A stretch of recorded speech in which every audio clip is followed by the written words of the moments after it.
ಗದಗ ಜಿಲ್ಲೆಯ ಶಿರಹಟ್ಟಿ ತಾಲೂಕಿನ ಕೊಂಚಿಗೇರಿ ಗ್ರಾಮದ ವ್ಯಾಪ್ತಿಯಲ್ಲಿ ರಾಜಾರೋಷವಾಗಿ ಹಾಡುಹಗಲೇ ಅಕ್ರಮವಾಗಿ ಮಣ್ಣಿನ ಗಣಿಗಾರಿಕೆ ದಂಧೆ ನಡೆಸುತ್ತಿದ್ದು ದಂಧೆಕೋರರನ್ನು ಯಾರೂ ತಡೆಯುವವರೇ ಇಲ್ಲದಂತಾಗಿದೆ ಎಂದು ಇಲ್ಲಿನ ಸಾರ್ವಜನಿಕರು ತಮ್ಮ ಆಕ್ರೋಶವನ್ನು ವ್ಯಕ್ತಪಡಿಸುತ್ತಿದ್ದಾರೆ.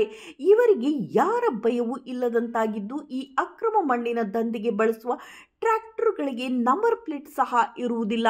ಆದರೂ ಸಹ ಈ ಗಾಡಿಗಳಿಗೆ ಸಂಬಂಧಿಸಿದ ಇಲಾಖೆಯ ಅಧಿಕಾರಿಗಳು ಹಿಡಿದು ಇವರ ವಿರುದ್ಧ ಏಕೆ ಕ್ರಮ ಜರುಗಿಸುತ್ತಿಲ್ಲ ಎಂಬುದು ಸಾರ್ವಜನಿಕರ ಪ್ರಶ್ನೆಯಾಗಿದೆ.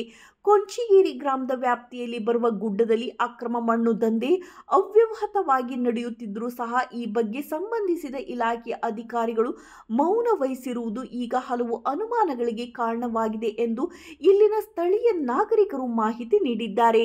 ಕಣ್ಮುಚ್ಚಿ ಕುಳಿತಿರುವ ಸಂಬಂಧಿಸಿದ ಇಲಾಖೆಯ ಅಧಿಕಾರಿಗಳು ಈಗಲಾದರೂ ಸಹ ಎಚ್ಚೆತ್ತುಕೊಳ್ಳುವ ಮೂಲಕ ಇಲ್ಲಿನ ಅಕ್ರಮ ಮಣ್ಣು ದಂಧೆಕೋರರ ವಿರುದ್ಧ ಸೂಕ್ತ ಕ್ರಮವನ್ನು ಜರುಗಿಸಬೇಕು ಎಂಬುದು ಸಾರ್ವಜನಿಕರ ಆಗ್ರಹವಾಗಿದೆ. ವರದಿ ಚಂದ್ರಶೇಖರ್ ಸೋಮಣ್ಣನವರ್. ಈಗ